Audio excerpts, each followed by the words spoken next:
ലോകത്തിലെ പ്രബല മതങ്ങളെക്കുറിച്ചും വിശ്വാസങ്ങളെക്കുറിച്ചും കഴിഞ്ഞ ആഴ്ച പുറത്തു വന്നിട്ടുള്ള ഒരു വളരെ പ്രധാനപ്പെട്ട ഒരു പഠനം, പ്യൂ റിസർച്ചിന്റെ പഠനം. അത് നമ്മൾ കഴിഞ്ഞ ദിവസം അതിനെക്കുറിച്ചുള്ള വീഡിയോകളൊക്കെ ചെയ്തിരുന്നു. അതിൽ വളരെ പിന്നെ കൃത്യമായി നമ്മൾ മനസ്സിലാക്കേണ്ടുന്ന ഒരു കാര്യം, റിലീജിയസ് സ്വിച്ചിങ്ങുമായി ബന്ധപ്പെട്ട് പൊതുവെ മതങ്ങളുടെ വളർച്ച അല്ലെങ്കിൽ ഏതൊരു പിന്നെ സമുദായത്തിന്റെ വളർച്ച എന്നുള്ളത് അവരുടെ ഫെർട്ടിലിറ്റി റേറ്റുമായി ഡയറക്ട്ലി കണക്റ്റഡ് ആയിരിക്കും. അതാണ് നാച്ചുറൽ ഗ്രോത്ത് എന്ന് പറയുന്നത്. അതല്ലാതെയുള്ള ഒരു വിഷയം എന്ന് പറയുന്നത് റിലീജിയസ് സ്വിച്ചിങ് ആണ്. ആളുകൾ മതം ഉപേക്ഷിക്കുക, മതത്തിലേക്ക് കടന്നു വരിക. ഈ ഒരു കാര്യം ഒരു മതവുമായി ബന്ധപ്പെട്ടുകൊണ്ട് വളരെ പ്രധാനപ്പെട്ട ഒരു കാര്യമാണല്ലോ. അതിനെക്കുറിച്ചുള്ള പിന്നെ ഒരു ഗ്രാഫിക്കലായിട്ടുള്ള റെപ്രസെൻറ്റേഷനോട് കൂടി തന്നെയാണ് ഈ ഒരു പഠനം വന്നിട്ടുള്ളത്. അതിൽ നമുക്ക് കാണാൻ പറ്റുന്ന കാര്യം എന്ന് വെച്ചാൽ, പ്രബല മതങ്ങൾ ഇപ്പോൾ ഇസ്ലാം, ഹിന്ദുയിസം, ബുദ്ധിസ്റ്റ്, അതുപോലെ തന്നെ ക്രിസ്ത്യാനിറ്റി, ഈ 4 മതങ്ങളെ പരിശോധിച്ച് നോക്കിയാൽ ആളുകൾ അതിൽ നിന്നും പുറത്തേക്ക് പോകുന്നതും അതിലേക്ക് കടന്നു വരുന്നതും അതിൻ്റെ കണക്കുകൾ നമുക്ക് കാണാൻ സാധിക്കും. അതിൽ നമുക്ക് കാണാൻ പറ്റും, റിലീജിയസ്ലി അഫിലിയേറ്റഡ് ആയിട്ടുള്ള, അതായത് എന്തെങ്കിലും ഒരു മതത്തിൽ വിശ്വസിക്കുന്ന 3.2 ആളുകൾ മതത്തിൽ നിന്നും പുറത്തു പോകുമ്പോൾ ഒരാൾ മതത്തിലേക്ക് കടന്നു വരുന്നുണ്ട് എന്നുള്ളതാണ്. എന്ന് വെച്ചാൽ ആളുകൾ മതം ഉപേക്ഷിക്കുന്നത് കൂടുന്നുണ്ട് എന്നുള്ളതാണ് ഇതിൻ്റെ മൊത്തത്തിലുള്ള ഒരു റിസൾട്ട് എന്ന് പറയുന്നത്. ഇനി ഈ പ്രബല മതങ്ങളിലേക്ക് വരികയാണെന്നുണ്ടെങ്കിൽ, ഹിന്ദുമതം, അതിൽ 1.3 ആളുകൾ ഉപേക്ഷിക്കുമ്പോൾ ഒരാളാണ് കടന്നു വരുന്നത്. നമുക്ക് പെട്ടെന്ന് മനസ്സിലാവാൻ, 13 ആളുകൾ ഉപേക്ഷിക്കുമ്പോൾ 10 ആൾ കടന്നു വരുന്നു. എന്നുവെച്ചാൽ ഉപേക്ഷിക്കുന്നവരാണ് ഹിന്ദുമതത്തിൽ കൂടുതൽ. ബുദ്ധിസത്തിലാണെങ്കിൽ അത് 1.8, അതായത് 18 ആളുകൾ ഉപേക്ഷിക്കുമ്പോൾ ഒരാൾ കടന്നു വരുന്നു. അവിടെയും ഉപേക്ഷിക്കലാണ് കൂടുതൽ. ഇസ്ലാമിന്റെ വിഷയത്തിലാണ് 10 ആളുകൾ ഉപേക്ഷിക്കുമ്പോൾ 12 ആൾ കടന്നു വരുന്നു. അതായത് ഉപേക്ഷിക്കുന്നതിനേക്കാൾ സ്വീകരിക്കുന്നതാണ് കൂടുതൽ. എന്നാൽ ഇതൊക്കെ നമുക്ക് പ്രബല മതങ്ങളുടെ വിഷയത്തിൽ ഏകദേശം കുറച്ചൊക്കെ ഒരു കുഴപ്പമില്ലാത്തൊരിതായിട്ട് നമുക്ക് പറയാമെങ്കിൽ, ക്രിസ്ത്യാനിറ്റി നമ്മൾ എടുക്കുമ്പോൾ അവിടെ നമുക്ക് വളരെ അലാമിംഗ് ആയിട്ടുള്ളൊരു കാര്യം നമുക്ക് കാണുന്നു. 31 ആളുകൾ ക്രിസ്ത്യാനിറ്റി ലീവ് ചെയ്യുമ്പോൾ 10 ആളുകൾ കടന്നു വരുന്നു. അപ്പൊ അത്രയും വലുതാണ് ക്രിസ്ത്യാനിറ്റി ലീവ് ചെയ്യുന്നത്. അതായത് ഫോമർ ക്രിസ്ത്യൻസ് ആകുന്ന അല്ലെങ്കിൽ എക്സ് ക്രിസ്ത്യൻസ് ആവുന്നവരുടെ എണ്ണം 31 ആൾ ലീവ് ചെയ്യുമ്പോഴാണ് എന്ത് ചെയ്യുന്നത്, ഒരാൾ കടന്നു വരുന്നത്. അത്രയും വലുത്. ഇപ്പോൾ ഇതിൽ പൊതുവെയുള്ള ട്രെൻഡ് എന്താ വെച്ചാൽ, പ്രബല മതങ്ങളെല്ലാം അവർ ലീവ് ചെയ്യുന്നതാണ് കൂടുതൽ ജോയിൻ ചെയ്തതിനേക്കാൾ, എക്സെപ്റ്റ് ഇസ്ലാമിൽ മാത്രമാണ് ലീവ് ചെയ്യുന്നതിനേക്കാൾ കൂടുതൽ കടന്നു വരുന്നത്. അപ്പോൾ 10 ആൾ പോവുകയാണെങ്കിൽ 12 ആൾ കടന്നു വരുന്ന രൂപത്തിൽ ഇസ്ലാം മാത്രമാണ് കടന്നു വരുന്നതിൽ കൂടുതലുള്ളത്. ബാക്കി പ്രബല മതങ്ങളിലെല്ലാം ഈ പറഞ്ഞ പോലെ ലീവ് ചെയ്യുന്നത് കൂടുതലാണ്. പക്ഷെ ക്രിസ്ത്യാനിറ്റി ഒരു ഡിസ്പ്രപ്പോർഷനേറ്റ് ആയിട്ട് നമുക്ക് കാണാൻ പറ്റുന്ന ഒരു കാര്യം എന്താ വെച്ചാൽ, 31 ആൾ ലീവ് ചെയ്യുമ്പോഴാണ് 10 ആൾ കടന്നു വരുന്നത് എന്നുള്ളതാണ്. അപ്പോൾ ഇത് നമ്മൾ ശരിക്കും മനസ്സിലാക്കേണ്ട ഒരു കാര്യം. അതേപോലെ തന്നെ റിലീജിയസ്ലി അൺഅഫിലിയേറ്റഡ്, ഈ മതമില്ല അല്ലെങ്കിൽ പൊതുവിൽ മതത്തിനോടൊരു ഒരു പ്രത്യേക ഒരു അഫിലിയേഷൻ കാണിക്കാത്ത ആളുകൾ, അത് എത്തീസ്റ്റ് ആവണം എന്നില്ല, പല ഒരു ഇടയിൽ നിൽക്കുന്ന ആളുകൾ അല്ലെങ്കിൽ കൃത്യമായ ഒരു തീരുമാനത്തിലെത്താത്തവർ, അങ്ങനെയുള്ളവരുടെ ഒരു പൊതുവായിട്ടുള്ള ഒരു പേരാണ് റിലീജിയസ്ലി അൺഅഫിലിയേറ്റഡ്. അതിലാണ് ഏറ്റവും കൂടുതൽ വരുന്നത്. അതായത് 10 ആൾ ലീവ് ചെയ്യുമ്പോൾ 32 ആൾ കടന്നു വരുന്ന ഒരവസ്ഥ. അപ്പോൾ റിലീജിയസ്ലി അൺഅഫിലിയേറ്റഡ് കൂടുതലാവുന്നത്, ഈ റിലീജിയസ്ലി അൺഅഫിലിയേറ്റഡ് ആകുന്ന ആളുകളിൽ ഏറ്റവും കൂടുതൽ ക്രിസ്ത്യാനിറ്റി ഉപേക്ഷിച്ച് വരുന്നത്. അത് ഈ പഠനത്തിൽ തന്നെ പ്രത്യേകം എടുത്തു കൊടുത്തിട്ടുണ്ട്. അപ്പോൾ പൊതുവിൽ നമുക്ക് കാണാൻ പറ്റുന്ന ഒരു ട്രെൻഡാണ് ക്രിസ്ത്യാനിറ്റി ആളുകൾ കൂടുതലായി ഉപേക്ഷിക്കുന്നു എന്നുള്ളത്. അപ്പോൾ ശരിക്കും ക്രിസ്ത്യാനിറ്റി ഇപ്പോഴും ലോകത്തിലെ ഏറ്റവും കൂടുതൽ ആളുകളുള്ള 2.3 ബില്യൺ ആളുകൾ വിശ്വസിക്കുന്ന ഒരു മതമാണ്. ലോകത്തിലെ തന്നെ ഏറ്റവും പ്രബലമായ ഒരു മതമാണ്. എന്തുകൊണ്ട് ആളുകൾ ക്രിസ്ത്യാനിറ്റി ഉപേക്ഷിക്കുന്നു എന്നുള്ള ഇത്ര അലാമിംഗ് ആയ രൂപത്തിൽ, അവരുടെ ഗ്രോത്തിനെ പോലും ഡിക്ലൈൻ ചെയ്യുന്ന രൂപത്തിലേക്ക് അലാമിംഗ് ആയ സിറ്റുവേഷനിലേക്ക് എത്തുന്നു എന്നുള്ളതിനെ കുറിച്ചുള്ള ഒരു ചർച്ച നമ്മൾ തീർച്ചയായും അത് നമ്മൾ ഒരു ഗൗരവത്തിൽ കാണേണ്ടുന്ന ഒരു കാര്യമാണെന്നാണ് ഞാൻ മനസ്സിലാക്കുന്നത്. ഇപ്പോൾ ക്രിസ്ത്യാനിറ്റി എന്നുള്ള വിഷയത്തിലേക്ക് ചർച്ച പോകുന്നതിന് മുൻപ് നേരത്തെ ഇസ്ലാമായിട്ട് ബന്ധപ്പെട്ട് പറഞ്ഞൊരു സംഗതിയുണ്ട്. അതായത് ഇസ്ലാമിലേക്ക് 10 ആള് പോകുമ്പോൾ, ഇസ്ലാം വിട്ടു പോകുമ്പോൾ 12 ആൾ ഇങ്ങോട്ടേക്ക് കടന്നു വരും എന്നുള്ളത്. ഇവിടെ സാധാരണ എക്സ് മുസ്ലിംസ് ഒക്കെ പറയുന്ന നറേറ്റീവ് എന്ന് പറഞ്ഞാൽ ഒരുപാട് ആളുകൾ ഇസ്ലാമിൽ നിന്ന് അല്ല, ഇത് ഈ കണക്ക് ശരിക്കും നമ്മൾ പൊതുവെ ഈ സോഷ്യൽ മീഡിയയിലൊക്കെ പറയുന്നതിന്റെ നേരെ വിരുദ്ധമാണ്. പൊതുവെ പറയുന്ന കേട്ടതൊന്നും ഇസ്ലാം ഇതാ നാളെ തകരാൻ പോവാണ്, മറ്റന്നാളെ തകരാൻ പോവാണ് എന്നുള്ള രൂപത്തിലാണ് പറയാറുള്ളത്. പക്ഷെ നേരെ ഓപ്പോസിറ്റ് ആണ് സംഭവിക്കുന്നത്. കണക്കുകൾ വെച്ചിട്ട് ആകെ പിന്നെ കൂടുതൽ വരുന്ന മതം എന്ന് പറയുന്നത് ഇസ്ലാം മാത്രമാണ്. ബാക്കി എല്ലാ മതങ്ങളിലും ലീവ് ചെയ്യുന്നവരാണ്. പോകുന്നവരെക്കാൾ കൂടുതൽ ആളുകൾ ഇങ്ങോട്ടേക്ക് വരുന്നത് ഇസ്ലാമിൽ മാത്രമാണ്. നേരെ തിരിച്ചാണ് ബാക്കി എല്ലാ മതങ്ങളിലും. പ്രബലമായ മതങ്ങളിലെല്ലാം അങ്ങനെയാണെന്നുള്ളതാണ്. അപ്പൊ ഇസ്ലാം മാത്രമാണ് ആളുകൾ സ്വീകരിക്കുന്ന മതം എന്നുള്ളതാണ്. അപ്പൊ എന്ന് വെച്ചാൽ ഇത് ഈ സോഷ്യൽ മീഡിയയിൽ ഉള്ള കുറച്ച് ഒച്ചപ്പാടുകളും അതുപോലത്തെ കുറച്ച് ഇസ്ലാമോഫോബിയൊക്കെ കൊണ്ട് ആളുകൾ അങ്ങനെ വിശ്വസിക്കുന്നതായിരിക്കാം. അപ്പൊ ഏതായാലും അത് വളരെ കൃത്യമായ ഒരു ട്രെൻഡാണ് നമുക്ക് കാണിക്കുന്നത് എന്നുള്ളതാണ്. ആളുകൾ കൂടുതലായി ഇസ്ലാം സ്വീകരിക്കുന്നു. അതിന് പല കാരണങ്ങൾ ഉണ്ടാകും. അതിലേക്ക് നമുക്ക് വേറൊരു ചർച്ചയിൽ കുറച്ചും കൂടി അത് വിശദീകരിച്ച് പറയാനാണ് എനിക്ക് തോന്നുന്നത്. കാരണം ഇസ്ലാം സ്വീകരിക്കാൻ പലപ്പോഴും ഈ പറഞ്ഞ മതം ഉപേക്ഷിക്കുന്ന ആൾക്കാർക്ക് തന്നെ ഒരു ഹോളോനെസ് സ്വാഭാവികമായിട്ട് ആയിട്ട് ഫീൽ ചെയ്യും. കാരണം മനുഷ്യനൊരു ആത്മീയ ദാഹം അല്ലെങ്കിൽ ഒരു പർപ്പസ്, ജീവിതത്തിനൊരു പർപ്പസ്, എത്തീസത്തിനൊന്നും അത് കൊടുക്കാൻ പറ്റൂല. അതെ. അപ്പോൾ അത് ആളുകൾ തേടും. സ്വാഭാവികമായിട്ടും ആളുകൾ ഇസ്ലാമിലേക്കൊക്കെ എത്തിപ്പെടുക എന്നുള്ളത് സ്വാഭാവികമാണ്. അതുകൊണ്ടാണ് ഇസ്ലാമിലേക്ക് ആളുകൾ ഇങ്ങനെ വരുന്നത്. പിന്നെ സ്വാഭാവികമായിട്ടും ഏതൊരു സൊസൈറ്റിയിലും ഒരു ഫിൽട്ടറിങ് നടക്കണം. ഉം. ഇപ്പോൾ ഒരു ജനിച്ചത് കൊണ്ട് മാത്രം ഇങ്ങനെ മുസ്ലിമായി നടക്കുന്ന കുറേ ആൾക്കാർ, അതിൽ ഈ ചണ്ടികൾ ഒഴിവാക്കുക എന്നുള്ളത് സ്വാഭാവികമായിട്ട് നടക്കുന്ന ഒരു പ്രക്രിയയാണ്. അപ്പോൾ കുറച്ച് ആൾക്കാർ എന്തായാലും പോകണം. ഉം. ഈ ഒരു ഇസ്ലാം ശരിയാണ്. ആവാൻ യോഗ്യതയില്ലാത്ത ആളുകൾ ഇസ്ലാമിൽ തന്നെ നിൽക്കുന്നത് ഒരു അതെ. നല്ലതല്ല. അപ്പോൾ അതുകൊണ്ട് പോകണം കുറച്ച് ആൾക്കാർ. ഉം. പക്ഷെ അതിനേക്കാൾ നല്ല മുത്തുകൾ ഇങ്ങോട്ട് വരുവും വേണം. അപ്പോഴാണ് അതിലൊരു അതെ. ബാലൻസ് കീപ്പ് ചെയ്യുക. അപ്പോൾ ഇസ്ലാമിലാകുമ്പോൾ വരുന്നവർ കൂടുതലും പോകുന്നവർ കുറവുമാണ് എന്നുള്ളതാണ് ഈ ട്രെൻഡ് സൂചിപ്പിക്കുന്നത്. ഇനി ക്രിസ്ത്യാനിറ്റിയിലേക്ക് വരികയാണെന്നുണ്ടെങ്കിൽ നേരെ ഓപ്പോസിറ്റ്, അത് തന്നെ ഇതിനോട് പ്രപ്പോർഷനേറ്റ് പോലും അല്ല. അതെ. ലീവ് ചെയ്യുന്നവർ അത്രയും കൂടുതലാണ്. 32 ആൾ ലീവ് ചെയ്യുമ്പോഴാണ് 10 ആൾ കടന്നു വരുന്നത് എന്നുള്ളതാണ്. അപ്പൊ ഇതില് കുറെ കാര്യങ്ങൾ നമ്മൾ ചിന്തിക്കേണ്ടതുണ്ട്. ഉം. എന്തുകൊണ്ട് ഇങ്ങനെ ഒരു കൊഴിഞ്ഞുപോക്ക് ഉണ്ടാകുന്നു? ഉം. കൊഴിഞ്ഞുപോക്ക് കൂടുതലാകുന്നു കടന്നു വരുന്ന ആളുകളെക്കാൾ കൂടുതൽ. അതില് പല വിഷയങ്ങളുണ്ടാകാം. ചിലപ്പോ അതിൻ്റെ ഒരു ദൈവശാസ്ത്ര അതുമായിട്ട് ബന്ധപ്പെട്ടുള്ള വിഷയങ്ങളിലുള്ള കാരണങ്ങളുണ്ടാകാം. അതല്ലെങ്കിൽ ഇപ്പം നമ്മൾ സാധാരണ പറയാറുണ്ട് ഇസ്ലാമാണ് ഇന്ന് ലോകത്ത് ജീവിക്കുന്ന ഒരു മതം എന്ന് പറയാറുണ്ട്. അതിൻ്റെ ഒരു കാരണം എന്താണെന്ന് വെച്ചാൽ മുസ്ലിങ്ങൾ എന്ന് പറഞ്ഞാൽ അവരുടെ ജീവിതത്തിൽ ഇസ്ലാം എപ്പോഴും പ്രതിഫലിച്ചുകൊണ്ടിരിക്കുന്നു എന്നുള്ളതാണ്. ഇപ്പോൾ ഒരു ഉദാഹരണം പറയുകയാണെങ്കിൽ ഇപ്പോൾ ഒരു എയർപോർട്ടിലേക്ക് നമ്മൾ പോയാൽ ആ എയർപോർട്ടിലും നിസ്കരിക്കാനുള്ള ഒരു പ്രയർ റൂം ഉണ്ടാവും. ആ പ്രയർ റൂം ശരിക്കും കോമൺ ആയിട്ടുള്ള പ്രയർ റൂം ആയിരിക്കും. അതിനുവേണ്ടി ഡെസിഗ്നേറ്റ് ചെയ്തായിരിക്കും. പക്ഷെ അവിടെ അത് ഉപയോഗപ്പെടുത്തുന്നത് മുസ്ലിങ്ങളായിരിക്കും. അത് നമ്മൾ എന്തോ വർഗീയത അതുകൊണ്ട് പറയുന്നതല്ല, നമ്മൾ നമ്മൾ ഒബ്സർവ് ചെയ്യുന്ന ഒരു സംഗതിയാണ്. അത് പലപ്പോഴും സോഷ്യൽ മീഡിയയിൽ ഈ വർഗീയവാദികൾ വരെ എടുത്തു പറയാറുണ്ട്. അത് അവർ മാത്രം ഉപയോഗിക്കുന്നു, നമ്മൾ ഉപയോഗിക്കുന്നില്ല എന്നുള്ളത് ഭയങ്കര കരച്ചിലൊക്കെ. അത് അവർക്ക് ഉപയോഗിക്കാം, പക്ഷെ അവർ ഉപയോഗിക്കാം. അതാണ് നമ്മൾ പറഞ്ഞത്. അവരുടെ ജീവിതത്തിൽ ഒരു എന്താ പറയാ, അവരുടെ ജീവിത വീക്ഷണമായിട്ടില്ല. പലപ്പോഴും മതം എന്ന് പറയുന്നത് ഒരു കുറച്ച് റിച്വൽസിൽ ഒതുങ്ങുകയാണ് മറ്റു മതങ്ങളിൽ പൊതുവെ നമുക്ക് കാണുന്നത്. മാത്രമല്ല അത് കേവലം ചില ആരാധനാലയങ്ങളും, അങ്ങനെ കുറച്ചും കൂടി നമ്മൾ സ്പെസിഫിക് ആയിട്ട് പറയുകയാണെങ്കിൽ ആരാധനാലയങ്ങളിൽ മാത്രം ഒതുങ്ങുന്ന ഒരു സംഗതിയായി മതം മാറുന്ന ഒരു അവസ്ഥയാണ് മറ്റു മതവിശ്വാസികൾ. അതിന്റെ ഒരു കാരണം എന്ന് വെച്ചാൽ ഈ സെക്യുലറൈസേഷൻ ആണ്. എന്നുവെച്ചാൽ പൊതുവിൽ ഇപ്പൊ യൂറോപ്പിലൊക്കെ, പ്രത്യേകിച്ച് യൂറോപ്പിലാണ് ഭയങ്കരമായി ക്രിസ്ത്യാനിറ്റി തകർന്നടിയുന്ന ഒരു കാഴ്ച നമ്മൾ കാണുന്നത്. അതിന്റെ ഏറ്റവും കാരണം എന്ന് വെച്ചാൽ അവര് ഈ സെക്യുലറൈസേഷൻ എന്ന് പറയുന്ന ഒരു ആശയമായി എടുത്തു. അതെന്ന് വെച്ചാൽ ഈ മതം ആയിക്കോട്ടെ, മതം ഉണ്ടായിക്കോട്ടെ, പക്ഷെ അത് പള്ളിയിൽ നിന്ന് ഇറങ്ങുമ്പോൾ മതം ഒഴിവാക്കുക എന്ന ഒരു ചിന്താഗതി എന്ത് ചെയ്തു, അത് ഭയങ്കര ഒരു സംഭവമായിട്ട് എന്ത് ചെയ്തു, ഒരു വെസ്റ്റേൺ സെക്യുലറിസം, ഇന്ത്യൻ സെക്യുലറിസത്തെ കുറിച്ചല്ല നമ്മൾ പറയുന്നത്. നമ്മളിവിടെ മതനിരപേക്ഷത എന്ന് പറയുന്നത് പിന്നെ ഗവൺമെന്റിന് ഒരു മതമില്ല എന്നുള്ള ഒരു അർത്ഥത്തിലാണ് ഇന്ത്യൻ സെക്യുലറിസത്തെ ഗാന്ധിജിയൊക്കെ വിഭാവനം ചെയ്തിട്ടുള്ള ആശയം. പക്ഷേ പിന്നെ വെസ്റ്റേൺ സെക്യുലറിസം എന്ന് പറയുന്നത് പ്രത്യേകിച്ചും ഫ്രാൻസൊക്കെ അതിൻ്റെ ഒരു ഹബ്ബാണെന്ന് പറയുന്നത്. അപ്പോൾ ഫ്രാൻസിലൊക്കെയാണ് ഏറ്റവും കൂടുതൽ ഈ ഒരു തകർച്ച നമ്മൾ കാണുന്നത്. അപ്പോൾ മതം എന്ന് പറഞ്ഞാൽ ആ ഒരു പള്ളിയിൽ അല്ലെങ്കിൽ ഒരു സൺഡേയിൽ പോയി ആ ഉച്ചവരെയുള്ള ആ ഒരു സ്ഥലത്ത് അവിടെ നിൽക്കുന്നു. അതിനപ്പുറത്ത് ജീവിതത്തിൽ ഒരു പിന്നെ ഡിറ്റർമിൻ ചെയ്യുന്ന, അല്ലെങ്കിൽ നമ്മുടെ തീരുമാനങ്ങളെയും നമ്മുടെ ധാർമ്മികതയും ഡിറ്റർമിൻ ചെയ്യുന്ന ഒരു ഫാക്ടറായി മതമില്ലെങ്കിൽ സ്വാഭാവികമായിട്ട് ആളുകൾ ചിന്തിക്കും, പിന്നെ എന്തിനാപ്പത് സാധനം. എൻ്റെ മതം എന്ന് പറയുന്നത് എൻ്റെ ജീവിതത്തെ മുഴുവൻ ഒരു ഗൈഡ് ചെയ്യാൻ, ഞാൻ എന്ത് ചെയ്യണം, അല്ലെങ്കിൽ എന്താണ് ധാർമ്മികത, എന്താണ് ചെയ്തുകൂടാത്തത്, ഇതൊക്കെ ഡിറ്റർമിൻ ചെയ്ത് തരുമ്പോഴാണ് എന്ത് ചെയ്യുക, ഒരു മതം എന്നുള്ളത് ആസ് എ വേൾഡ് വ്യൂ അല്ലെങ്കിൽ ഒരു ജീവിത ദർശനമായിട്ട് മാറുക. അതൊന്നുമില്ല. അത് പള്ളിയിൽ ഒരു ദിവസം പോയി കുറച്ച് നേരം നിൽക്കുന്നതോടുകൂടി കഴിയുന്നതാണെങ്കിൽ പിന്നെ എന്തിനാ മതം? എനിക്ക് മുമ്പ് നടന്നൊരു ചർച്ച ഇങ്ങനെ ഓർമ്മ, നമ്മുടെ കേരളത്തിൽ തന്നെ നടന്നൊരു ചർച്ചയെന്ന് തോന്നുന്നത്. അതല്ല ഇനി ഇന്ത്യ മൊത്തം നടന്നൊരു ചർച്ചയാണെന്ന് എനിക്ക് ഓർമ്മല്ല.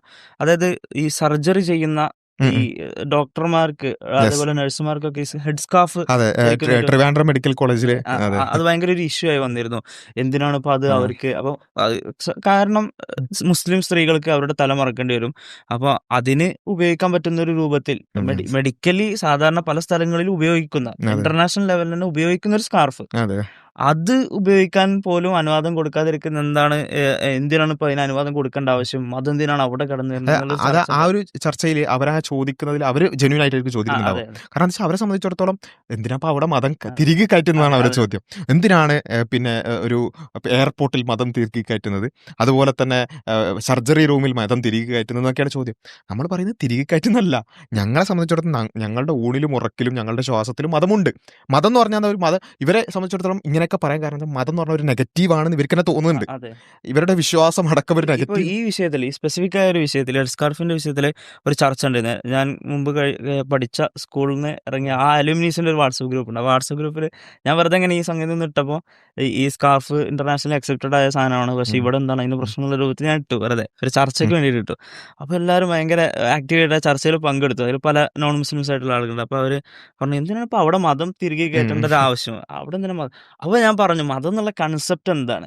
ശരിക്കും ആ ഒരു കൺസെപ്റ്റിനെ തന്നെ ഇവർ ഇല്ലാതാക്കുകയാണ് അങ്ങനെ ചോദിക്കുന്നതിലൂടെ. കാരണം ഇപ്പൊ ഒരു കമ്മ്യൂണിസത്തെ കുറിച്ച് ഇങ്ങനെ പ്രസംഗിക്കുകയാണെന്ന് വിചാരിച്ചോ. അതായത് മുതലാളിമാരുടെ ചൂഷണത്തെ കുറിച്ച് സംസാരിക്കുന്നത്. ആ കമ്മ്യൂണിസ്റ്റിനോട് നമ്മൾ പോയിട്ട് പറയാണ് മുതലാളിത്തത്തിനെ കുറിച്ച് നിങ്ങൾ സംസാരിക്കരുത്. വേണം കമ്മ്യൂണിസ്റ്റായി ജീവിച്ചോ, പക്ഷെ മുതലാളിത്തത്തെ കുറിച്ചൊന്നും പറയരുത് എന്ന് പറഞ്ഞാൽ അത് എത്രത്തോളം അപഹാസ്യമാണ്. ഇതുപോലെയാണ് ഒരു മതവിശ്വാസിയുടെ പബ്ലിക് ലൈഫിൽ അല്ലെങ്കിൽ ഇങ്ങനെ ഒരു ജോലി സ്ഥലത്ത് മതം വേണ്ട എന്ന് പറയുന്നത്. കാരണം ഒരു മതവിശ്വാസിയുടെ മതത്തെക്കുറിച്ചുള്ള കൺസെപ്റ്റ് എന്താണ്? പടച്ചവൻ എനിക്ക് നൽകിയൊരു മാർഗദർശനം, ദൈവം നൽകിയൊരു മാർഗദർശനം, അതനുസരിച്ച് ഞാൻ ജീവിക്കുന്നു. അതിനാണ് ഈ മതം, അതിനാണ് ഈ വേദഗ്രന്ഥം. ഇനി അതല്ല എനിക്ക് തോന്നുന്നിടത്ത് മാത്രമാണ് ഇതെന്നുണ്ടെങ്കിൽ ഇതിന്റെ ആവശ്യമില്ലല്ലോ. തോന്നുന്ന പോലെയാണ് ജീവിക്കുന്നത്, ഇതിന്റെ ആവശ്യമില്ലല്ലോ. അപ്പോൾ ആ മതം എന്ന് പറഞ്ഞാൽ നമ്മൾ സ്കൂളിലേക്ക് പോകുമ്പോൾ അവിടെ ദൈവം എങ്ങനെ പറയോ, ഈ സ്കൂളിലാണല്ലേ എന്റെ നിയമങ്ങളൊന്നും ഇവിടെ ബാധകമല്ല എന്ന് ദൈവം പറയുന്ന രൂപത്തിലല്ലല്ലോ മതവിശ്വാസി വിശ്വസിക്കുന്നത്. അതേപോലെ റോട്ടിലാവുമ്പോൾ ദൈവം എങ്ങനെ പറയാം, റോട്ടിൽ എന്റെ നിയമമൊന്നും ബാധകമല്ല. അങ്ങനെ അല്ലല്ലോ ഒരു മതവിശ്വാസി മതത്തെ കാണുന്നത്. മതവിശ്വാസി എന്ന് പറഞ്ഞാൽ റോട്ടിലായാലും വീട്ടിലായാലും ജോലി സ്ഥലത്തായാലും പഠന സ്ഥലത്തായാലും ടോയ്ലറ്റിലാണെങ്കിൽ പോലും പടച്ചവന്റെ മാർഗദർശനം ആ വിഷയത്തിലുണ്ടോ, പടച്ചവന്റെ കൽപ്പനകൾ ആ വിഷയത്തിലുണ്ടോ, അതനുസരിച്ച് ജീവിക്കുന്നവനായിരിക്കും. അപ്പൊ ഇവിടെയാണ് ഇവരുടെ ഈ ഒരു നറേറ്റീവ്, ഈ ഒരു ചോദ്യത്തിന്റെ ഒരു എന്താ പറയാ അതിന്റെ ബാലിശമായ ഒരു വശം നമ്മൾ മനസ്സിലാക്കുക. അതില് ശരിക്കും അത് അങ്ങേയറ്റം വിശ്വസിച്ചു പോയി. അതെ, അത് ക്രിസ്ത്യാനിറ്റിയേക്കാൾ സെക്യുലറിസത്തിൽ വിശ്വസിച്ചു പോയി എന്നുള്ളതാണ് ക്രിസ്ത്യൻസിന് പറ്റിയ ഒന്നാമത്തെ ഒരു വലിയൊരു പ്രശ്നം. ക്രിസ്ത്യൻസിന് മാത്രമല്ല പൊതുവെ മറ്റുള്ള മതങ്ങളിലും ഈ ഒരു പ്രവണത കാണാം. അതുകൊണ്ടാണ് ഞാൻ പറഞ്ഞത് ഇസ്ലാമാണ് ജീവിച്ചുകൊണ്ടിരിക്കുന്ന ഒരു മതം, ഏകമതം എന്ന് വേണമെങ്കിൽ പറയാം. കാരണം എല്ലാ മേഖലകളിലും ഇസ്ലാം ഇടപെടുന്നുണ്ട്. അല്ല, ഇതില് അവർക്ക് വേണമെങ്കിൽ ചിന്തിക്കാം. അതായത് ഓക്കെ, ഞാൻ സ്കൂളിൽ പോകുമ്പോൾ മതം ആവശ്യമില്ല, റോട്ടിൽ മതം ആവശ്യമില്ല, ബാത്റൂമിൽ മതം ആവശ്യമില്ല, ബെഡ്റൂമിൽ മതം ആവശ്യമില്ല, ആകെ മതവും ദൈവമൊക്കെ ഉള്ളത് ഒരു പള്ളിയിലാണ്, ഒരു ചർച്ചിൽ അല്ലെങ്കിൽ ഒരു ക്ഷേത്രത്തിൽ. അതാണെങ്കിൽ നേരിട്ട് പിന്നെ ബാധിക്കുന്നതായിട്ട് എനിക്ക് തോന്നുന്നില്ല. പിന്നെ ആ പള്ളിയിലുള്ള അല്ലെങ്കിൽ ചർച്ചിലുള്ള അല്ലെങ്കിൽ ആ ഒരു ക്ഷേത്രത്തിലുള്ള ദൈവം കൂടി ഒഴിവാക്കിയാൽ ഇപ്പം ഒരു പ്രശ്നമൊന്നുമില്ലല്ലോ. എന്തായാലും അതായത് ആ ചർച്ചിലോ അല്ലെങ്കിൽ ക്ഷേത്രത്തിലോ പോകുന്ന ഏതാനും മണിക്കൂറുകൾ ആണ് ദൈവമായിട്ട് ആകെ ബന്ധപ്പെടുന്നത്. അതും കൂടി ഒഴിവാക്കിയാലും കാര്യമായിട്ട് വ്യത്യാസമൊന്നുമില്ല എന്ന് ചിന്തിക്കുമ്പോഴാണ് ബാക്കിയുള്ള ജീവിതത്തിന്റെ വശങ്ങളിലൊന്നും ഒരു ദൈവം ഇല്ല, ഒരു മതവും ഇല്ല, ഒരു ധാർമ്മികതയില്ല.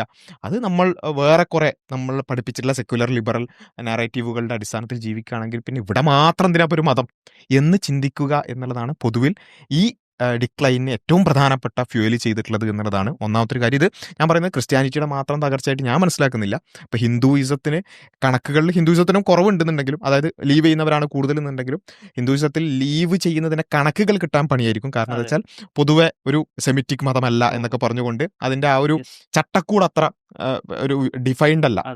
അതുകൊണ്ട് തന്നെ ഹിന്ദു മതത്തിൽ നമ്മൾ ഒന്ന് പരിശോധിച്ച് നോക്കിയാൽ മതി എത്ര ആളുകൾ ഒരു മതം എന്ന നിലക്ക് അതിനെ മനസ്സിലാക്കുന്നുണ്ട്, അല്ലെങ്കിൽ അതിനോട് അഫിലിയേറ്റ് ചെയ്യുന്നുണ്ട്, അല്ലെങ്കിൽ ഒരു ദൈവവിശ്വാസമുള്ളവരുണ്ട് എന്നൊക്കെ പരിശോധിച്ച് നോക്കിയാൽ ക്രിസ്ത്യാനിറ്റിയേക്കാൾ തകർന്നിട്ടുണ്ടാവാൻ സാധ്യതയുള്ള ഒരു റിലീജിയസ് ഗ്രൂപ്പ് ആവാൻ സാധ്യതയുണ്ട്. അത് കണക്കുകളില്ലാത്തതുകൊണ്ട് നമ്മളതിങ്ങനെ സ്പെസിഫിക് ആയിട്ട് പറയുന്നില്ല. പക്ഷേ ആ ഒരു കാര്യത്തിനുള്ള സാധ്യത വളരെ കൂടുതലാണ്. കാരണം ഇന്ത്യയിലും അത്തരത്തിലുള്ള സെക്യുലറൈസേഷൻ പ്രോജക്റ്റ് വളരെ കൃത്യമായിട്ട് നടന്നു വരുന്നുണ്ട് എന്നുള്ളത് പ്രത്യേകിച്ചും ഇത്തരം ചർച്ചകളിലൂടെ ഒക്കെ നമുക്ക് കാണാൻ പറ്റും.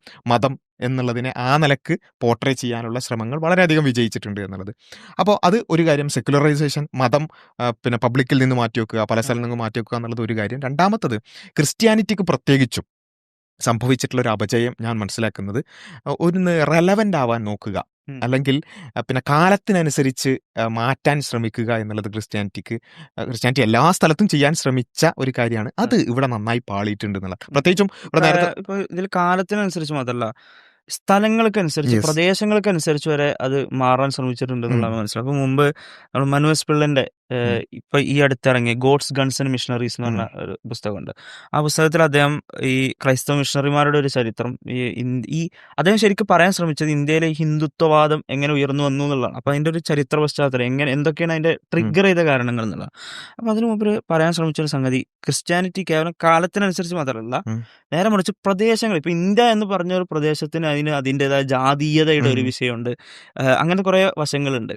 അതിന്റെ വേദങ്ങളുടെ ഒരു അതിലേക്ക് ഇങ്ങനെ അട്രിബ്യൂട്ട് ചെയ്ത്, ഇപ്പോൾ എത്രത്തോളം എന്ന് പറഞ്ഞാൽ ഹിന്ദു മതം ഉപേക്ഷിച്ച് മറ്റുള്ള മതം സ്വീകരിച്ച ആളുകൾ പോലും അവരുടെ ചിലപ്പോൾ ജാതീയത വിട്ടിട്ടുണ്ടാവും. അപ്പൊ ഇങ്ങനത്തെ കുറെ എലമെന്റ്സ്, കൾച്ചറൽ എലമെന്റ്സ് ഉണ്ട്. ഇത് അതേപോലെ നിലനിർത്തി, ഇതാണ് ഇന്ത്യന്റെ ഒരു രീതി, ഇന്ത്യൻ സമൂഹത്തിന്റെ ഒരു എന്താ പറയുക കൾച്ചർ എന്ന് പറയുന്നത്.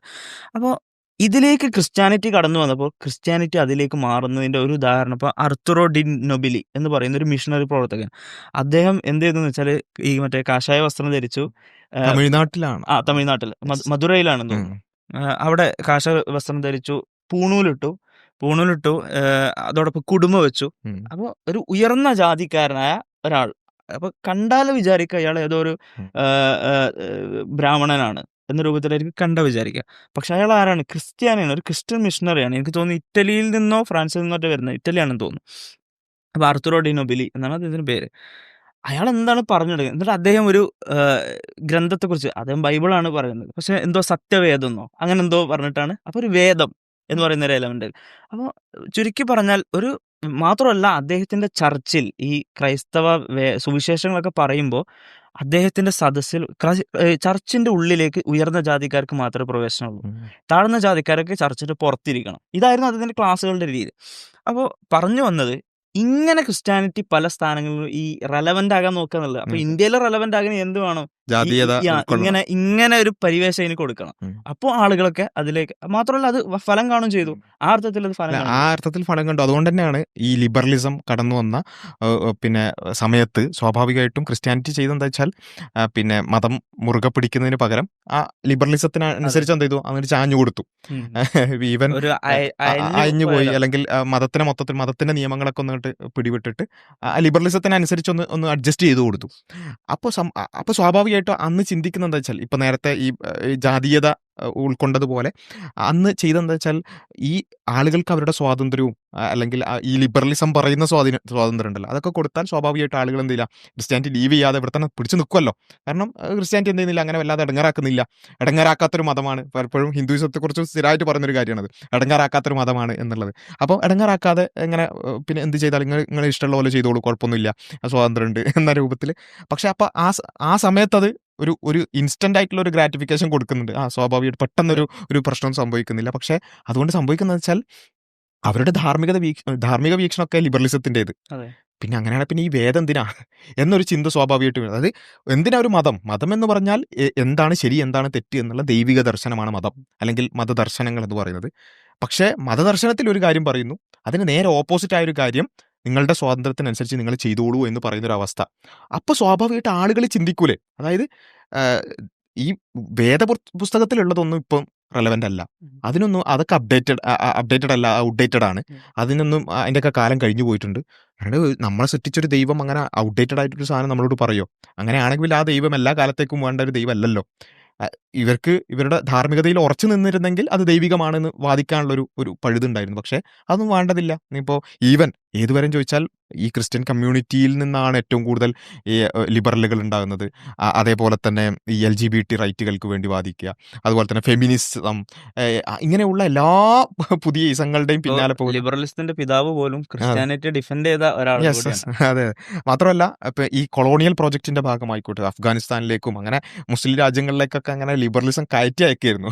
ഈ ഫെമിനിസവും ലിബറലിസം ഒക്കെ കയറ്റി അയക്കായിരുന്നു. അപ്പൊ ഇതിന്റെയൊക്കെ വക്താക്കളായിട്ട് പാകിസ്ഥാനിലൊക്കെ ജെൻഡർ പൊളിറ്റിക്സ് വേണ്ടിയിട്ട്, ആഫ്രിക്കൻ രാജ്യങ്ങളിൽ എല്ലാത്തിലും. അപ്പം ഇങ്ങനെ കയറ്റി അയക്കുന്ന ലിബറലിസത്തിന്റെ കയറ്റിയയക്കൽ വക്താക്കളായി മാറുന്ന അവസ്ഥയിലേക്ക് വരെ ക്രിസ്ത്യൻസ് വരുമ്പോൾ ആ സമയത്ത് ഒറ്റയടിക്ക് സംഭവിച്ചിട്ടില്ല എന്നുണ്ടെങ്കിലും അന്നേ സംഭവിക്കേണ്ട കാര്യം ഗ്രാജ്വലി ഇപ്പം കണക്കിൽ വരുന്നു എന്നുള്ളതാണ് നമുക്ക് മനസ്സിലാകുന്നത്.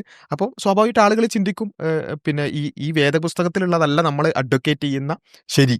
പക്ഷേ ശരി എന്ന് പറയുന്നത് സമത്വം, ഇക്വാളിറ്റിയും LGBT റൈറ്റും ഒക്കെ ആണല്ലോ, അതാണല്ലോ യഥാർത്ഥ സത്യം. അപ്പോൾ പിന്നെ ഈ സത്യമല്ലാത്ത ഈ ഔട്ട്ഡേറ്റഡ് ആയ സാധനം എന്തിനാണ്, അത് ഒഴിവാക്കാം എന്ന് സ്വാഭാവികമായിട്ട് എന്ത് ചെയ്യും ആളുകൾ ചിന്തിക്കും. ഈ ഒരു മെന്റാലിറ്റിയിലേക്ക് ഇവർ വന്നുകൊണ്ടിരിക്കുന്നതുകൊണ്ടാണ് ശരിക്കും ക്രിസ്ത്യാനിറ്റിയിൽ നിന്നുള്ള ഇങ്ങനത്തെ ഒരു കൊഴിഞ്ഞുപോക്ക് ഉണ്ടാകുന്നത് എന്നുള്ളതാണ്. ഒരു liberalism is an another religion, അല്ലെങ്കിൽ റിലീജിയൻ ഓഫ് 21st സെഞ്ചുറി എന്ന റിയാലിറ്റി ക്രിസ്ത്യൻസ് മനസ്സിലാക്കാൻ വല്ലാതെ വൈകിപ്പോയി എന്നുള്ളതാണ്. ഇതിൽ ഈ പല ആളുകളുടെ സംസാരമൊക്കെ കേൾക്കുമ്പോൾ അവർ ഭയങ്കര ബൂസ്റ്റ് ചെയ്തതിന് സംഭവം വെച്ചാൽ, ഞങ്ങൾ മറ്റേ ക്ലിക്കരെ പോലെയല്ല, ഞങ്ങൾ ഭയങ്കര പിന്നെ വ്യക്തി സ്വാതന്ത്ര്യത്തിന്റെ ആൾക്കാരാണ്, ഞങ്ങൾ സ്ത്രീ സ്വാതന്ത്ര്യത്തിന്റെ ആൾക്കാരാണെന്നൊക്കെ പറഞ്ഞിട്ട്. പക്ഷെ ഇത് സംഭവം ശരിയാണ്, ഈ ലിബറൽ ലെൻസിൽ നോക്കുമ്പോൾ ഇവർ കുറച്ചും കൂടി പുരോഗമിച്ച ആൾക്കാരാണ്. പക്ഷെ ഒരു ബൈബിൾ ലെൻസിൽ നോക്കുമ്പോൾ ഇത് ഒന്നുകിൽ എന്ത് ചെയ്യാം, ആൾക്കാർ ലിബറൽ ലെൻസിലൂടെ ബൈബിൾ നോക്കും, അല്ലെങ്കിൽ ബൈബിൾ ലെൻസിലൂടെ. ഇതിൽ അങ്ങോട്ടും ഇങ്ങോട്ടും നോക്കുമ്പോൾ ഇത് പൊരുത്തപ്പെടില്ല. അപ്പോൾ ഒന്നുകിൽ ഇത് അല്ലെങ്കിൽ അത്, ഒന്നുകിൽ നിങ്ങൾ ലിബറൽ ആവുക അല്ലെങ്കിൽ നിങ്ങൾ ബൈബിളുമായി പോവുക എന്നുള്ള ഒരു ചോയ്സ് അവിടെ വരികയാണ്. അപ്പോൾ സ്വാഭാവികമായിട്ടും ആളുകൾ അത്ര റെലവൻ്റ് അല്ല എന്ന് പൊതുവേ തന്നെ എല്ലാവരും പറയുന്ന ഈ മതത്തെയും ബൈബിളിനെയും ഉപേക്ഷിക്കുക എന്നുള്ള ഒരു പൊസിഷനിലേക്ക് മാറും. അവിടെയാണ് യഥാർത്ഥത്തിൽ ഇസ്ലാം എന്ത് ചെയ്യാണ്, ഇസ്ലാം ഇത്രയും വലിയ ലിബറലൈസേഷൻ പ്രോജക്റ്റുകളും അല്ലെങ്കിൽ ഇത്രയും വലിയ കോലാഹലങ്ങളൊക്കെ നടക്കുമ്പോഴും ഇസ്ലാം അവിടെ ഉറച്ചു നിൽക്കുകയാണ്. അതായത് ഞങ്ങൾ പടച്ചവൻ്റെ സൃഷ്ടികളാണ്, പടച്ചവൻ്റെ അടിമകളാണ്. പടച്ചവൻ ഞങ്ങൾക്ക് കാണിച്ചു തന്നതാണ് യഥാർത്ഥ വഴി. അതാണ് പിന്നെ ശരിയിലേക്കുള്ള മാർഗ്ഗം. അത് ഒരുപക്ഷെ നിങ്ങൾക്ക് അത് വ്യക്തി സ്വാതന്ത്ര്യത്തിന് ചില കാര്യങ്ങളിൽ വ്യക്തി സ്വാതന്ത്ര്യങ്ങൾക്ക് ലിമിറ്റ് വേണ്ടി വരും. അതിൻ്റെ ലിമിറ്റ് എവിടെ എന്നുള്ളിടത്താണ് പലപ്പോഴും തർക്കം ഉണ്ടാവുക. ആ ലിമിറ്റ് നമ്മളല്ല വരക്കേണ്ടത്. നമ്മുടെ യുക്തിക്കനുസരിച്ചല്ല ഒരു കാര്യം ശരിയോ തെറ്റോ, ഒരു കാര്യത്തിന് ഹാമുണ്ടോ ഇല്ലേ എന്നുള്ളതൊന്നും തീരുമാനിക്കേണ്ടത് നമ്മുടെ യുക്തിക്കനുസരിച്ചല്ല, നമ്മ സൃഷ്ടിച്ച എല്ലാം അറിയുന്ന പടച്ചവൻ്റെ യുക്തിക്കനുസരിച്ചാണ് എന്ന ഒരു സ്റ്റാൻഡിൽ ഉറച്ചു നിൽക്കുകയാണ് യഥാർത്ഥത്തിൽ ഇസ്ലാം ചെയ്യുന്നത്. അപ്പം അത് മാറിക്കൊണ്ട് പിന്നെ എന്തും ആവാം, അവിടെ സ്വാഭാവികമായിട്ട് എന്തും ആവാമെങ്കിൽ പിന്നെ ഇതിനെ മതം നമുക്ക് തോന്നിയതുപോലെയൊക്കെ ജീവിക്കാൻ പറ്റുമെങ്കിൽ പിന്നെ എന്തിനാ നമുക്കൊരു ധാർമ്മിക പദ്ധതി, എന്തിനാ ഒരു ജീവിത പദ്ധതി, ആവശ്യമില്ലല്ലോ. അതുകൊണ്ടാണ് ഇപ്പം മാൽക്കം എക്സിന്റെ ഒക്കെ ഒരു പ്രസക്തമായ ഒരു വാദം, if you stand for if you are not stand for nothing you will fall for you will fall for anything. വെച്ചാൽ നിങ്ങൾ ഒന്നിനു വേണ്ടിയും നിലനിൽക്കുന്നില്ല എന്നുണ്ടെങ്കിൽ എന്തിനും നിങ്ങൾ വീണു പോകും എന്നുള്ള രൂപത്തിൽ. അതായത് അതുപോലെ തന്നെ നിങ്ങൾ ഒന്നിനും ഒഫൻഡഡ് ആവുന്നില്ല എന്നുണ്ടെങ്കിൽ എന്ന് വെച്ചാൽ ഒരു ഭയങ്കര സംഭവമായിട്ട് പറയില്ല, ഞങ്ങൾ ഭയങ്കര സഹിഷ്ണുക്കളാണെന്നൊക്കെ പറഞ്ഞിട്ട്. അപ്പം ഒരു അടിസ്ഥാനം ഇല്ല എന്നുള്ളതാണ് അതിന്റെ അർത്ഥം എന്നുള്ളതാണ് ആ ഒരു വാചകം. നിലപാടില്ല എന്നുള്ളതാണ്. അപ്പം നിലപാടില്ല എന്നുള്ളത് ഒരു വലിയൊരു കാര്യമല്ല. ഒരു നിലപാട് വേണം. എന്താണ് ശരി എന്താണ് തെറ്റ് എന്നുള്ളതിന് ഒരു മനുഷ്യനൊരു ധാർമ്മിക പദ്ധതി അല്ലെങ്കിൽ ഒരു കൃത്യമായ ഒരു വഴി കാണിച്ചു കൊടുക്കാൻ പറ്റുന്നില്ല എന്നുണ്ടെങ്കിൽ ഇറ്റ്സ് എ ഫെയിലിയർ. അത് ആളുകൾ മനസ്സിലാക്കുന്നു എന്നുള്ളതാണ് ഇതിൽ രണ്ടാമത്തെ ഒരു കാര്യം. മൂന്നാമത്തെ ഒരു കാര്യം വളരെ പ്രധാനപ്പെട്ടതായിട്ട് എനിക്ക് തോന്നിയൊരു കാര്യം എന്ന് വെച്ചാൽ, പലപ്പോഴും ക്രിസ്ത്യാനിറ്റിക്കുള്ള ഈ ഡിക്ലൈൻ ഈ കണക്കിലൂടെ ഒക്കെ വളരെ എവിഡൻ്റായി ഇപ്പോൾ പുറത്തു വന്നു. പക്ഷെ അതിനു മുമ്പേ തന്നെ ആളുകൾ മനസ്സിലാക്കി വരുന്നുണ്ട്. അപ്പോൾ ഉദാഹരണത്തിന് യൂറോപ്പിൽ ചർച്ചുകളൊക്കെ വിറ്റ് അഴിക്കപ്പെട്ടുകൊണ്ടിരിക്കുകയാണ്. പലതും ബാറുകളാക്കി മാറ്റപ്പെടുന്നു, ചിലതൊക്കെ മുസ്ലിം പള്ളികളാക്കി മാറ്റുന്നു. ഇതൊക്കെ ഈ ക്രിസ്ത്യാനിറ്റിയുടെ ഡിക്ലൈൻ യൂറോപ്പിലൊക്കെ വളരെ വിസിബിളായിട്ട് കാണുന്നൊരു കാര്യമാണ്. അപ്പോൾ ക്രിസ്ത്യാനിറ്റി ഇങ്ങനെ തകരുമ്പോൾ അവരിലേക്ക് റിഫ്ലക്ട് ചെയ്യുന്നതിന് പകരം ഇപ്പം അത് നമ്മൾ പറഞ്ഞ 2 പോയിന്റുകളാണ് ശരിക്കും അവർ റിഫ്ലക്ട് ചെയ്യേണ്ടിയിരുന്നത്. എന്തുകൊണ്ട് ഇത് സംഭവിക്കുന്നു? അപ്പോൾ ഇത് സംഭവിച്ചു എന്നുള്ളത് റിവേഴ്സിബിൾ അല്ലാത്തൊരു കാര്യമൊന്നുമല്ല. അവർക്ക് വേണമെങ്കിൽ അവരുടെ വേദപുസ്തകത്തിലേക്ക് തിരിച്ചു പോകാം, മതവിശ്വാസത്തിലേക്ക് തിരിച്ചു പോകാം. പക്ഷെ അങ്ങനെ സ്വയം റിഫ്ലക്ട് ചെയ്യുന്നതിന് പകരം അവർ പലപ്പോഴും ബ്ലെയിം മറ്റുള്ളവരിലേക്ക് ചാരാനാണ് ശ്രമിക്കുന്നത്. ഏറ്റവും പ്രധാനമായിട്ട് ഇസ്ലാം. ഇസ്ലാം ഇങ്ങനെ ഒരു ഭാഗത്ത് വളരുന്നു, ഇവരിങ്ങനെ പിന്നെ ഡിക്ലൈൻ കാണുകയും ചെയ്യുന്നു. അപ്പം സ്വാഭാവികമായിട്ടും മുസ്ലിങ്ങളെ ബ്ലെയിം ചെയ്യുക, മുസ്ലിങ്ങളെ വിമർശിക്കുക എന്നുള്ളിടത്തേക്ക് ക്രിസ്ത്യൻ ഈവൻ പാതിരിമാർ പോലും കൂടുതൽ പോകുന്നു എന്നുള്ളതാണ്. അപ്പോൾ കുഴപ്പമൊന്നുമില്ല മറ്റൊരു മതത്തെ വിമർശിക്കുക. യൂറോപ്പിലുള്ള ചില റൈറ്റ് വിങ് ഭയങ്കര തീവ്ര വലതുപക്ഷത്തിന്റെ ആളുകളുണ്ടല്ലോ, അതായത് ഭയങ്കര ക്രിസ്ത്യൻസ് ആയിട്ട് സ്വയം പരിചയപ്പെടുത്തുകയും തീവ്ര വലതുപക്ഷത്തെ അനുകൂലിക്കുകയും ചെയ്യുന്ന ആളുകൾ പോലും അവർ പറയുന്ന സംഗതി, ഈ മുസ്ലിങ്ങൾ എന്ന് പറഞ്ഞാൽ സ്ത്രീകൾക്ക് ഇപ്പോൾ അതിന്റെ ഒരു ഉദാഹരണമാണ്, ഏതൊരു സ്ത്രീ പൊളിറ്റീഷ്യൻ ആണത് പറഞ്ഞത്, എനിക്ക് ഓർമ്മയിട്ടില്ല, പേര് എനിക്ക് ഓർമ്മയിട്ടില്ല. നമ്മൾ മുമ്പ് UN ഒരു വീഡിയോ തന്നെ അത് സൂചിപ്പിച്ചിരുന്നു. ആ സ്ത്രീ പറയുന്നത്, മുസ്ലിങ്ങൾ അവരുടെ സ്ത്രീകളോട് ജോലി എടുക്കാൻ നിർബന്ധിക്കുന്നില്ല, അവരെ കരിയറിസം പറഞ്ഞിട്ട് അവരെ പ്രയാസപ്പെടുത്തുന്നില്ല, അതുകൊണ്ട് തന്നെ പല സ്ത്രീകളും ഇസ്ലാമിലേക്ക് ആകർഷിക്കപ്പെടുന്നു, ഇസ്ലാം സ്വീകരിക്കുന്നു. അപ്പൊ ഇങ്ങനെ ഒരു നറേറ്റീവ് അവർ ഉണ്ടാക്കിയെടുക്കുന്നത് തന്നെ എന്തുകൊണ്ടാണ്? അപ്പൊ ആ ഒരു സംഗതി കൂടി നമ്മൾ ഇതിൽ പരിഗണിക്കണം. അപ്പൊ ഇതില് ഇങ്ങനെ ഒരു മറുഭാഗത്തൊരു ശത്രുവിനെ പിടിച്ചു നിർത്തി ഇതാക്കുക എന്നുള്ളതാണ് ഇവർ ബ്ലെയിമിങ് ഇങ്ങനെ ചെയ്യുക എന്നുള്ളത്. അതുകൊണ്ട് ഒരു കാര്യം മനസ്സിലാക്കണം വെച്ചാൽ, ബ്ലെയിം ചെയ്തുകൊണ്ട് മാത്രം ആയിക്കോട്ടെ. ബ്ലെയിം ചെയ്യുമ്പോൾ സ്വാഭാവികമായിട്ട് ആളുകൾക്ക്, പ്രത്യേകിച്ച് ഇത് കേൾക്കുന്ന ആളുകൾക്ക് ഇസ്ലാമിനോട് വെറുപ്പൊക്കെ ഉണ്ടാവും, അത് സ്വാഭാവികമാണ്. ഇതേ കാര്യം തന്നെ ഇന്ത്യയിലുള്ള റൈറ്റ് ബാങ്കും ചെയ്യുന്നത്. അവർക്ക് അവരുടെ പിന്നെ എന്താണ് പ്രമാണം, എന്താണ് വിശ്വാസം, ഇതൊന്നും പഠിപ്പിക്കുന്നതിന് പകരം എപ്പോഴും മുസ്ലിങ്ങൾ അതാ അങ്ങനെ, മുസ്ലിങ്ങൾ ഇങ്ങനെ, മുസ്ലിങ്ങൾ അത് ചെയ്യുന്നു ഇത് ചെയ്യുന്നു എന്ന് പറഞ്ഞിട്ട് ഇങ്ങനെ മറുഭാഗത്തേക്ക് ഇങ്ങനെ ബ്ലെയിം ചെയ്തുകൊണ്ടിരിക്കുക. ആ ബ്ലെയിമിങ് കൊണ്ട് ഒരു കാര്യം നടക്കും, ശരിയാണ്, കുറച്ചൊരു സാമുദായിക സ്പിരിറ്റ് വരും, അല്ലെങ്കിൽ കുറച്ചൊക്കെ ഒരു ആ മറുഭാഗത്തോട് ഒരു വെറുപ്പും വരും. വെറുപ്പുൽപാദനവും കുറച്ചൊരു സ്പിരിറ്റ് ഉണ്ടാക്കുക എന്നുള്ളതൊക്കെ സംഭവിക്കും. പക്ഷെ അതൊന്നും കുറേ കാലത്തേക്ക് നിൽക്കൂല. കാരണം ആൾക്കാർ ഇത് മുസ്ലിങ്ങളൊക്കെ കാണുന്നല്ലേ, അവരുടെ ഫ്രണ്ട്സായിട്ട് മുസ്ലിങ്ങൾ ഉണ്ടാവും, അവരുടെ പെരുമാറ്റം കാണുന്നുണ്ടാവും. ഇവരിങ്ങനെ ഭയങ്കര ഭീകരവാദികളായിട്ട് ഇങ്ങനെ പറഞ്ഞു വെക്കുക എന്നല്ലാതെ ഇവർ ശരിക്കും കുറച്ച് ആദ്യമൊക്കെ ചിലപ്പോൾ ഉണ്ടാവും, പിന്നെ കുറച്ച് കഴിയുമ്പോൾ ആളുകൾ ഇത് മനസ്സിലാക്കും എന്നുള്ളതാണ് ഒരു കാര്യം. രണ്ടാമത്തെ ഈവൻ അത് ലോങ് ലാസ്റ്റിംഗ് ആണെങ്കിൽ തന്നെ പലപ്പോഴും ക്രിസ്ത്യൻസ് ഇസ്ലാം വിമർശനത്തിന് ഉപയോഗിക്കുന്ന വഴി, അത് ശരിക്കും പറഞ്ഞാൽ ഞാൻ മനസ്സിലാക്കുന്നത് ആദ്യത്തെ 2 ഫാക്ടറിനേക്കാളും ഒരു പക്ഷേ കോൺട്രിബ്യൂട്ട് ചെയ്തിട്ടുണ്ടാവുക ഈ ഫാക്ടറായിരിക്കും. അതായത് ഒരു എത്തീസ്റ്റ് ഭാഷ ഉപയോഗിച്ചുകൊണ്ട്, അല്ലെങ്കിൽ ലിബറൽ ഭാഷ ഉപയോഗിച്ചുകൊണ്ടാണ് പലപ്പോഴും എന്ത് ചെയ്യുന്നത് ഈ ക്രിസ്ത്യാനികൾ ഇസ്ലാമിനെ വിമർശിക്കുന്നത്. അപ്പം നമ്മൾ കേരളത്തിൽ തന്നെയുള്ള, അല്ലെങ്കിൽ നമ്മുടെ മലയാളം യൂട്യൂബിൽ തന്നെയുള്ള ഇസ്ലാം വിമർശകരായിട്ടുള്ള ക്രൈസ്തവരെ നോക്കുക. അവരുടെ പ്രധാന പണി അതാണല്ലോ, ഇസ്ലാമിനെ വിമർശിക്കുക എന്നുള്ളതാണല്ലോ. അവർ ചെയ്യുന്നത് എന്താ, എത്തീസ്റ്റുകൾ എങ്ങനെയാണോ ഇസ്ലാമിനെ വിമർശിക്കുന്നത് അതേപോലെ, അതായത് യുദ്ധം, അതേപോലെ തന്നെ സ്ത്രീ സ്വാതന്ത്ര്യം, അതുപോലെ തന്നെ വ്യക്തി സ്വാതന്ത്ര്യം, അടിമത്തം എന്നൊക്കെ പറഞ്ഞു കണ്ടാണല്ലോ വിമർശിക്കുന്നത്. അപ്പം ആയിക്കോട്ടെ, അവർ ഒറ്റ നോട്ടത്തിൽ ഇങ്ങനെ നോക്കുമ്പോൾ മുസ്ലിങ്ങളെ നന്നായി പറഞ്ഞിട്ടുണ്ട്, എത്തീസ്റ്റുകളും പറയുന്നുണ്ട്, രണ്ടാളും ഒരുമിച്ച് ഇങ്ങനെ പറയുന്നു, ഇസ്ലാമിനെ എന്തോ സംഭവമാക്കുന്നു. പക്ഷേ സംഭവിക്കുന്നത് എന്താ, അതായത് ഇവർ ഈ എത്തീസ്റ്റ് ഭാഷയിൽ നിന്നുകൊണ്ട് ഇസ്ലാമിൽ സ്വാതന്ത്ര്യം ഇല്ല എന്ന് പറയും. ആയിക്കോട്ടെ, ആൾക്കാർ ഇങ്ങനെ നോക്കുമ്പോൾ സ്വാതന്ത്ര്യം ഇല്ല, സ്ത്രീ സ്വാതന്ത്ര്യം ഇല്ല, സ്ത്രീ സ്വാതന്ത്ര്യം ഇല്ല. പക്ഷേ ഇതിങ്ങനെ പറഞ്ഞ് ഇസ്ലാമിനെതിരെ കുറച്ചൊരു നാറേറ്റീവ് ഒക്കെ ഉണ്ടാക്കാൻ പറ്റും. പക്ഷെ ആൾക്കാർ ഇത് കഴിഞ്ഞിട്ട് ഇത് കേൾക്കുന്ന ക്രിസ്ത്യൻ ഓഡിയൻസ് തന്നെ ഇത് കഴിഞ്ഞിട്ട് ബൈബിളും തുറന്നു നോക്കിയാൽ കാണുന്നത് എന്തായിരിക്കും എന്നുള്ളതാണ് ഞാൻ പലപ്പോഴും ആലോചിക്കാറുണ്ട്. ഇവരെ പല വീഡിയോസും കാണുമ്പോൾ പഠിച്ചോൻ ഇത് കേൾക്കുന്ന ക്രിസ്ത്യൻസ് ഇനി ബൈബിൾ വായിച്ചാൽ എന്തായിരിക്കും അവസ്ഥ എന്നുള്ളത് ഞാൻ പലപ്പോഴും ആലോചിക്കാറുണ്ട്. കാരണം എന്താ വെച്ചാൽ ഒന്ന് യുദ്ധം എടുക്കുക. ഈ ഇസ്ലാമിന്റെ യുദ്ധത്തിന്റെ പേരിൽ പിന്നെ ഇതാക്കുന്ന റസൂലുള്ളാഹി സ്വല്ലല്ലാഹു അലൈഹി വസല്ലമയുടെ കാലത്തുള്ള മൊത്തം യുദ്ധത്തിൽ രണ്ട് ഭാഗത്തുമായി മരിച്ചത് 1200 മാക്സിമം. എല്ലാ കണക്കുകളും എടുത്തു നോക്കിയപ്പോൾ 1209 അങ്ങനെ എന്തോ ആണ് വരിക. ആകെ മൊത്തത്തിൽ രണ്ട് ഭാഗത്ത് മരിച്ചത്. അപ്പൊ അത്രയും ചുരുങ്ങിയതാണ് ഇസ്ലാമിന്റെ യുദ്ധവുമായി ബന്ധപ്പെട്ടുകൊണ്ടുള്ള കണക്കുകൾ എന്ന് പറയുന്നത്. ഇതിനെ ഭയങ്കര സംഭവമായിട്ട് വിമർശിച്ചു. ആയിക്കോട്ടെ, വിമർശിച്ചു. എന്നിട്ട് ബൈബിൾ നോക്കിയാലുള്ള അവസ്ഥ എന്തായിരിക്കും? പഴയ നിയമം അങ്ങനെ തുറന്നു നോക്കിയാലുള്ള അവസ്ഥ എന്തായിരിക്കും? അമേരിക്കരെ കുറിച്ചും അവിടുത്തെ സ്ത്രീകളെയും കുഞ്ഞുങ്ങളെയും ജീവനുള്ള എല്ലാത്തിനെയും കന്നുകാലികളെ പോലും ഇല്ലാതാക്കുക എന്നൊക്കെ പറഞ്ഞു ആ വാചകമൊക്കെ വായിക്കുന്ന ഒരു ചങ്ങായി അന്തം വിട്ടൂലെ. ഇത് ഇനി സ്ത്രീ സ്വാതന്ത്ര്യം ഇസ്ലാമിനെ ഭയങ്കര ബ്ലെയിം ചെയ്യുന്നു. ബൈബിളിലേക്ക് പോയ എന്തായിരിക്കും അവസ്ഥ? ഇസ്ലാമിലെ ഹിജാബ് വെച്ചിട്ട് പലപ്പോഴും അവർ വിമർശിക്കാറുണ്ട്. ബൈബിളിൽ പറയുന്നത് ഒരു സ്ത്രീ അവരുടെ തല മറച്ചിട്ടില്ലെങ്കിൽ, ശിരസ് മറച്ചിട്ടില്ലെങ്കിൽ തല മുണ്ടനം ചെയ്യണം എന്നാണ്. അപ്പൊ അത് വായിച്ച ഒരാളുടെ അവസ്ഥ എന്തായിരിക്കും? ഈ വിമർശനങ്ങളൊക്കെ കേൾക്കുന്ന ആൾ ഇതും വായിച്ചു നോക്കാൻ സാധ്യതയല്ലേ? അത് വായിച്ചു നോക്കുമ്പോൾ ഇത് അതിനേക്കാളും ഡേഞ്ചറസ് ആണെന്നുള്ള രൂപത്തിലായിരിക്കും. പിന്നെ ഇനി അടിമത്തം ഇസ്ലാമിനൊക്കെ അത് വിമർശിക്കുന്ന കാണുമ്പോൾ എനിക്ക് പലപ്പോഴും ചിരി വരും. ക്രിസ്ത്യൻ ഭാഗത്ത് നിന്ന് അത് വരുമ്പോൾ. കാരണം എന്താ വെച്ചാൽ ഇസ്ലാം ശരിക്കും പറഞ്ഞത് ആ ഒരു നിലവിലുള്ള സ്ട്രക്ചർ അങ്ങോട്ട് തകർത്ത് തരിപ്പണാക്കാണ് ചെയ്യുന്നത്. സ്വതന്ത്രനെ അടിമയാക്കാൻ ഒരു നിലക്കും ബലം ഉപയോഗിച്ചുകൊണ്ടോ അല്ലെങ്കിൽ പിടിച്ചു കെട്ടിക്കൊണ്ടോ കടത്തിന്റെ പേരിൽ ഒന്നും ഒരു നിലക്കും അടിമയാക്കാൻ പാടില്ല. എല്ലാ നിലക്കും ആ അടിമത്തം എന്ന് പറയുന്ന ആ നിലവിലുള്ള സ്ട്രക്ചറിനെ പൂർണ്ണമായിട്ടും സാങ്കേതികമായി ഇല്ലാതാക്കുകയും എന്നാൽ യുദ്ധബന്ദികളിലൂടെയുള്ള ഒറ്റ ഭാഗം മാത്രം ബാക്കിയൊക്കെയാണ് ഇസ്ലാം ചെയ്യുന്നത്. ആയിക്കോട്ടെ, അതിനെ വിമർശിച്ചു. എന്നിട്ട് ബൈബിളിൽ പോയാൽ എന്തൊരു സംഭവം? ബൈബിളിലെ അടിമത്തം. അപ്പം ഇത് ഞാൻ പറയുന്നത് വെച്ചാൽ എത്തീസ്റ്റ് ഭാഷ കടമെടുത്തുകൊണ്ട് അവരെ പോലെ അല്ലെങ്കിൽ മതമില്ലാത്ത അവരെ സംബന്ധിച്ചിടത്തോളം അവർക്കൊന്നുമില്ല, അവർക്കൊരു ബേസും ഇല്ല, അവർക്ക് പിന്നെ ഒരു മൊത്തത്തിലുള്ള ഒരു ഹോളിസ്റ്റിക് ആയിട്ടുള്ള വ്യൂ ആവശ്യമില്ല. അവർക്ക് ജസ്റ്റ് മതങ്ങളെ കൊണ്ട് വിമർശിച്ചാൽ മാത്രം മതി. പക്ഷെ ഇവർക്കൊരു ആശയില്ലേ? അപ്പോൾ അതില്ലാതെ ഇത് ഇങ്ങനെ ചെയ്തതോടു കൂടി ഞാൻ വിശ്വസിക്കുന്നത് ഏറ്റവും പ്രധാനമായിട്ടും കോൺട്രിബ്യൂട്ട് ചെയ്തിട്ടുള്ളത് ഈ തകർച്ചയ്ക്ക് കോൺട്രിബ്യൂട്ട് ചെയ്തിട്ടുള്ളത് അതന്നായിരിക്കും എന്നാണ് ഞാൻ മനസ്സിലാക്കുന്നത്. ക്രിസ്ത്യാനിറ്റിക്കെതിരെ ഇപ്പൊ എത്തിസ്റ്റ് ഭാഗങ്ങളിൽ നിന്ന് വന്ന വിമർശനങ്ങൾ പോലും അവരുടെ മിഷണറിമാര് നമുക്കെതിരെ പ്രയോഗിച്ച സംഗതികൾ അല്ലാതെ ഇപ്പൊ ഇസ്ലാമുമായി ബന്ധപ്പെട്ടുകൊണ്ട് ഇപ്പൊ ഒന്ന് ആലോചിച്ചോക്കുക. യൂട്യൂബ് ഇപ്പൊ കേരളത്തിൽ മാത്രം നോക്കും, യൂട്യൂബിൽ വൈകുന്നേരം ആയാൽ തുടങ്ങൂലേ യൂട്യൂബും തുറന്നു കേട്ട് ഇങ്ങനെ തെറി വിളിച്ചുകൊണ്ടിരിക്കുക, ഇസ്ലാമിനെ തെറി വിളിക്കുക. പക്ഷെ അതുപോലെ ക്രിസ്ത്യാനിറ്റിക്കെതിരെ എന്തെങ്കിലും ഉണ്ടോ? അങ്ങനെ ആ നിലക്ക് നോക്കുകയാണെങ്കിൽ ഇപ്പം മതം ഉപേക്ഷിക്കാനുള്ള കാരണം നോക്കുകയാണെങ്കിൽ ഇപ്പോൾ ഭയങ്കര കോർഡിനേറ്റഡ് ആയ അറ്റാക്ക് ക്രിസ്ത്യാനിറ്റിക്കെതിരെ ആശയപരമായിട്ട് ഇങ്ങനെ ഭയങ്കര സംഭവമായി തീസ്റ്റുകളും ബാക്കി എല്ലാവരും കൂടിയൊക്കെ നടത്തുന്നുണ്ടെങ്കിൽ ഓക്കെ. പക്ഷെ അതൊന്നും ഇല്ലാതെ തന്നെ ഞാൻ പറയുന്നത് ഇവർ തന്നെ കുഴിച്ച കുഴിയിൽ ഇവർ തന്നെ സ്വയം കടന്ന് ഇവർ തന്നെ സ്വന്തം മണ്ണ് വാരിയിടുകയാണെന്നാണ് പറയുന്നത്. കാരണം വേറെ കോർഡിനേറ്റഡ് ആയ അറ്റാക്ക് ഒന്നും ഇല്ലാതെ തന്നെ ഇവർ തന്നെ എന്ത് ചെയ്തു? ഇസ്ലാമിനെ വിമർശിക്കാൻ എന്ന് പറഞ്ഞുകൊണ്ട് ഇവരെ എല്ലാ അടിത്തറയും തകർത്ത് കളഞ്ഞു.